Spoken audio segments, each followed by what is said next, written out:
तो ऋतिक, आपने सबको सर्वनाम समझाना है। जी। सर्वनाम को इंग्लिश में कहते हैं प्रोनाउन।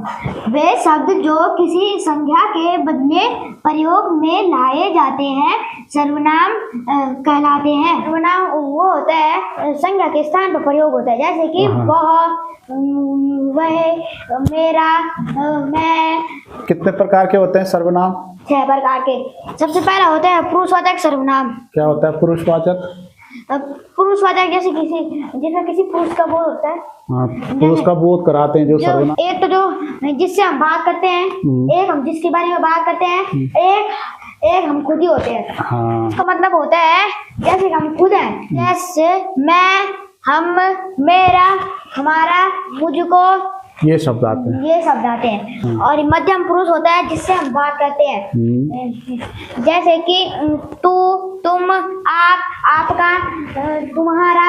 और ये होता है अन्य पुरुष जिसके बारे में हम बात करते हैं, वह, वे, उन्हें, उसको, उनको, उसमें ये शब्द आते हैं। बहुत बढ़िया। निश्चयवाचक सर्वनाम, जो जिससे निश्चयवाचक उसे कहते हैं जिसको हम निश्चय उंगली से इशारा करके बता दें, जैसे कि यह, वह, वे। इसे संकेतवाचक सर्वनाम भी कहते हैं। उदाहरण बोलो। जैसे कि यह चौक है, वह पंखा है, बहुत सुंदर, वे किताबें हैं।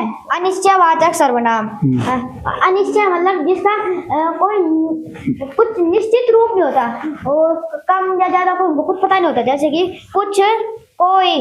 जैसे कि मुझे कुछ खाने को दो, वहाँ कोई शोर मचा रहा है, कोई आ रहा है। संबंधवाचक, जो किसी एक का संबंध दूसरे से कराता है, जैसे कि जैसा कर्म वैसा फल, जो सोएगा वो खोएगा, जिसकी लाठी उसकी भैंस।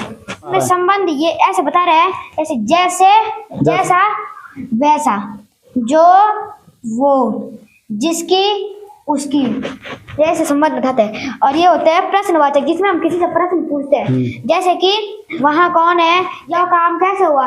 निजवाचक सर्वनाम, जिससे हम खुद करते हैं, मतलब स्वयं करते हैं, ऐसे इसमें शब्द आते हैं खुद, स्वयं, अपने आप। जैसे कि मैं अपना काम अपने आप करता हूँ, मैं स्वयं नहाता हूँ, मैं। ठीक है, बहुत अच्छा।